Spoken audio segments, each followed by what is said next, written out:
Coming down here in Temecula. Your tankster are gym bound.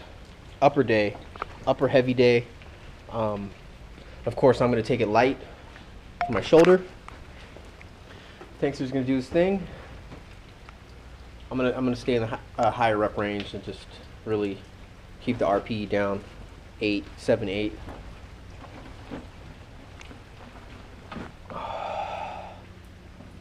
Gonna get a car wash today. Free car wash. Sonia needs one too.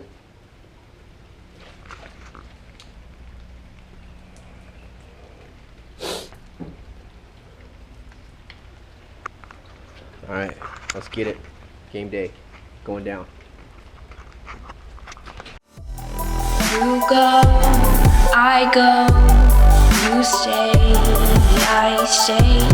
One song to sing.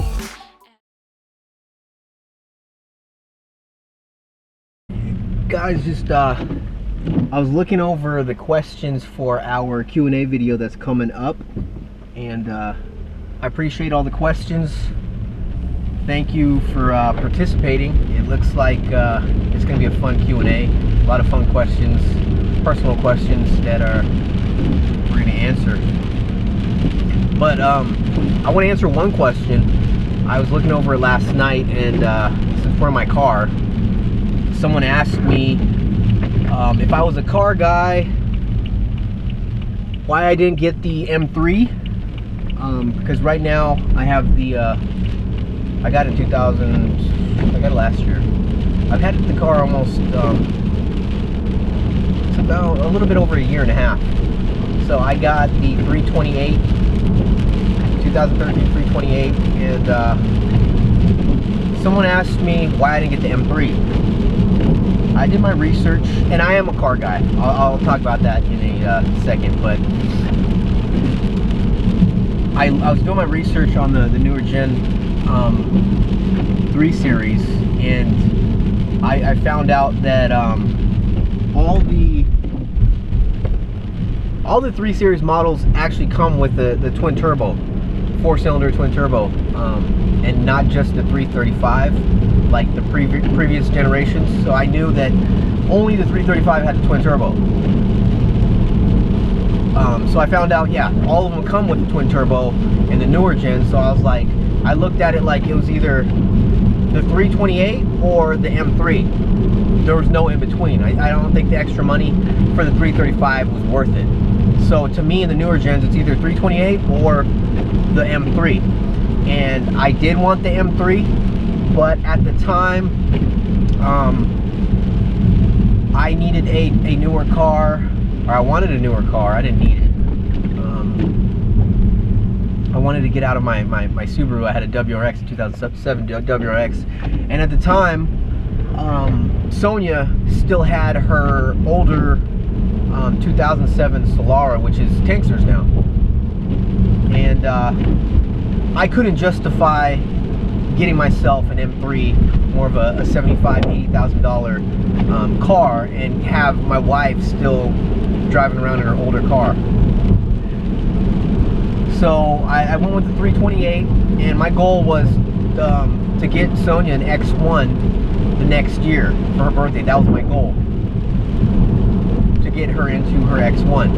And I recently did that. If you guys remember her birthday video surprise, birthday anniversary surprise with the X1. So that goal was accomplished. So my next goal is to get the M3 in the next year. I mean, I can do it now, but it just wouldn't be smart with me on my venture with the gym and other projects. I just don't need it. You know, I love the 328. I love BMW. I love the feel. Just like right now in the rain, I feel good. There's something about driving a BMW in the rain. The suspension, the ride, you feel good. You feel safe.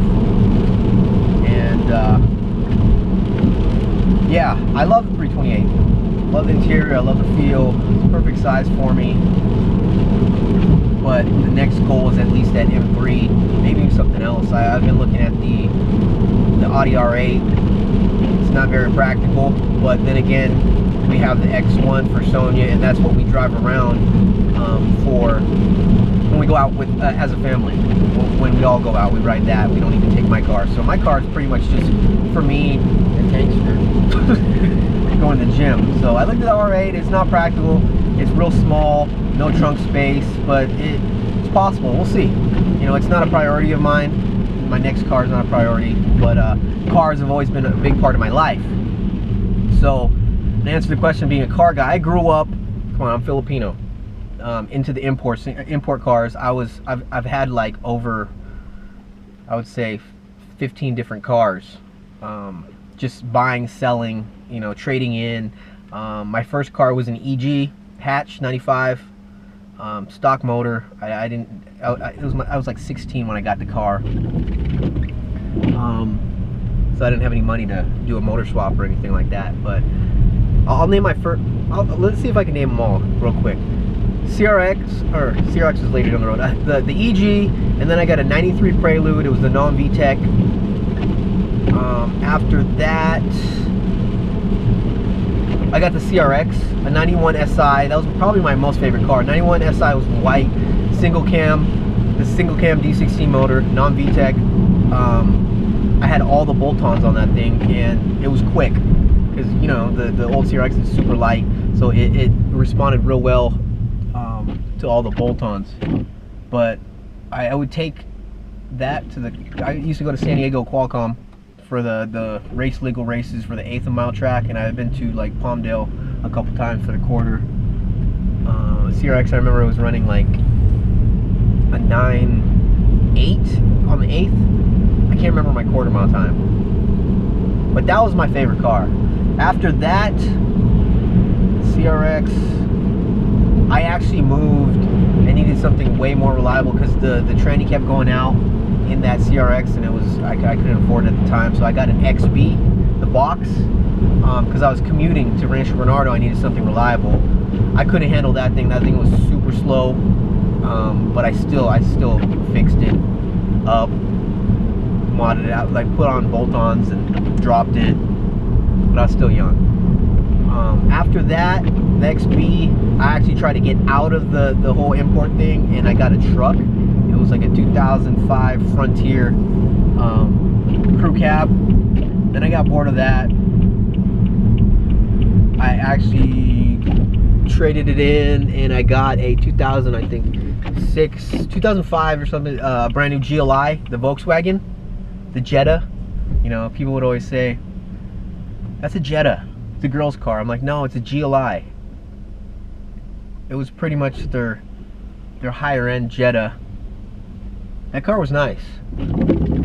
Turbo was small, but motor was small, but it was a fun car to drive. It was like more like a, you know, the European car, like a BMW. After that, I went with. I got out of that payment. Remember, it was getting kind of up there, and I traded it in, or I sold it, got out of it, and then I got a 2001 GSR Integra, Acura Integra. It was super clean, silver, clean, no body kits, just JDM style. That was my style. I was never into the whole body kit and crazy lights like when the Fast and Furious came out. After the GSR, I got it was when Zoe was born. I had to get a bigger car, so I got a newer G35, an Infiniti 4-door. And then after that, and in between, I actually had an EK, a 2000. It was like a project car, but it didn't last. I couldn't afford to have it. I had to sell it. Kids these days, right? It was a red EK 2000. I like that car. I like EGs and EKs. After the G35, I got that 2007 WRX, the Subaru. It was non-STI, but it was still a fun car. All-wheel drive. And then after WRX, I got this, my first BMW. And I honestly, I mean, I got the automatic just because I wasn't gonna wait. I didn't really care to wait and order a manual in the 328. You know what I mean? It's just my grown man, old man car. Get to point A, get from point A to point B in luxury and style, and it feels good. It feels good not to want to do anything to my car and spend money on it as like a hobby, because there's nothing you really need to do to it. It comes with a bunch of luxury features, you know. Don't need to spend that extra money just messing around with it. The most I did was I just tinted the windows, and that's pretty much all I do on my cars in Temecula. How many cars was that? I think I named them all. Like 7 or 8, probably more. I don't know. I lost track. But anyways, that was a long ass clip, and this is probably gonna end up being a short video. End it here. I don't know. We'll see how long this ends up. I don't like having the long ass videos, and I know I stick you guys with like a 20-minute video here and there, and it's just sometimes I don't feel like splitting it up. I'm like, oh, screw it. I'll just post it like I'll just upload it like this. So I don't like doing that, and I appreciate you guys being patient with those videos and actually still commenting and liking the video. But yeah, so I am a car guy. I miss it. I think every man needs a hobby, and I think if you're into cars and you can afford it, you have the extra money, and you can actually have it as a hobby and not your life. Because like when I was younger, it was like my life. Like it was my daily driver. I would spend all my money on the car and not focus on anything else other than that damn car. So it's nice to be older and be able to afford having that hobby now. So I have, you know, this, and then maybe an extra car. I've been looking at older S2000s, even EG and EKs, GSRs, Type Rs. A lot of them are gone. Like I searched on Auto Trader and Craigslist, and all the older import cars that I would want are gone, or they're like super modded out and look like shit. I want a bone stock car. You know, I would go with the EG, EK. That's as old as I would go. I even looked at the Del Sols. Yeah, I really like the S2000 though. You can find one for like pretty low miles, older one like 2003, 2004 for like 10, 11. That would be nice. But anyways, I'm at the gym.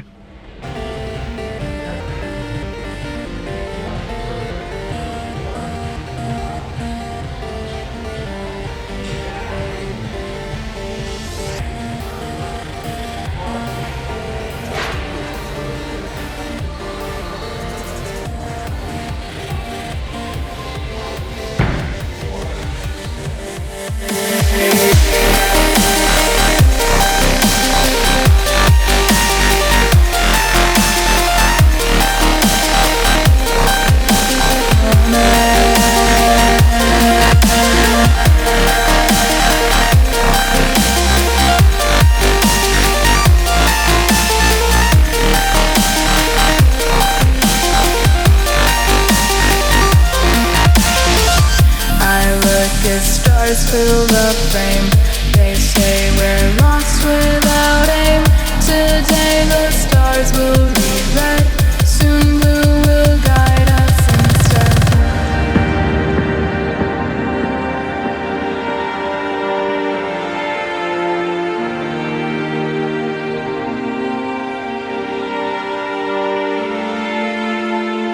I look at stars fill the frame. They say we're lost without aim. Today the stars will rewrite. Soon blue will guide us instead. I look at stars fill the frame. They say we're lost without aim. Today the stars will rewrite. Soon blue will guide us instead. That's this what I believe.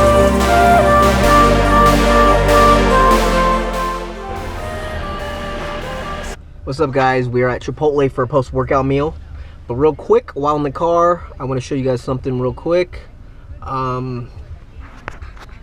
If you guys got the recent update on your iPhone and noticed that on the home screen you're not able to take out the newsfeed option. So instead of having the newsfeed, you usually can have just your nutrition facts, your macros, the totals. And I don't know if it's a glitch or they need to do another update, but you can't, even when you unclick the show newsfeed on the home tab, it doesn't take it away, the newsfeed. Because usually if it's off, it'll put your totals in the newsfeed in the home page, on the home screen. But it's not working, so when you go to home, it's the newsfeed. I'd rather have the totals. But let me show you something new if you guys haven't seen it. But here's your meals. Turn it, and boom, there's the totals. Well, anyways, you guys probably just saw my macros right there. I want to let you guys know that me and Tanks are doing a mini cut. And the reasoning for my mini cut is I have a bunch of different little projects coming the next couple months, so I want to get into decent shape. So the next 6 to 8 weeks I'll be cutting. Holy shit, that is close. So yeah, going a little aggressive on my macros. I'm around 2,300 calories, and you guys might think that's low, but my metabolic capacity is not that high. I don't weigh that much. I mean, right now I'm like 177 and 5'7", 31, and I'm not active. My job, I'm sitting at a desk or sitting at home, so my daily activity is very low. I don't have a physically demanding job, so my capacity is lower than most. I'm not going to throw in cardio for another 1 to 2 weeks. We'll see what happens my first week of being in the deficit. We started on Monday, and really Tankster's capacity, his metabolic capacity is like right around mine, because he's younger. I'm bigger than him. I outweigh him a little bit, but his age, and he's a little bit more active. He's going to school twice a week and doing some walking. I'm not doing that much walking, so with my capacity, I'm more than likely have him throw in some cardio for some activity. All right, guys, show you what we got. We got the same thing. Double chicken, double brown rice, double scoop of mild salsa, fajita veggies, black beans, and lettuce. Held out on the cheese, sour cream, and guac today.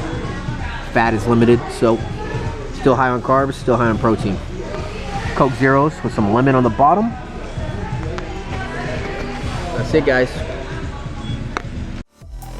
You go, I go, you stay, I stay. One song to sing.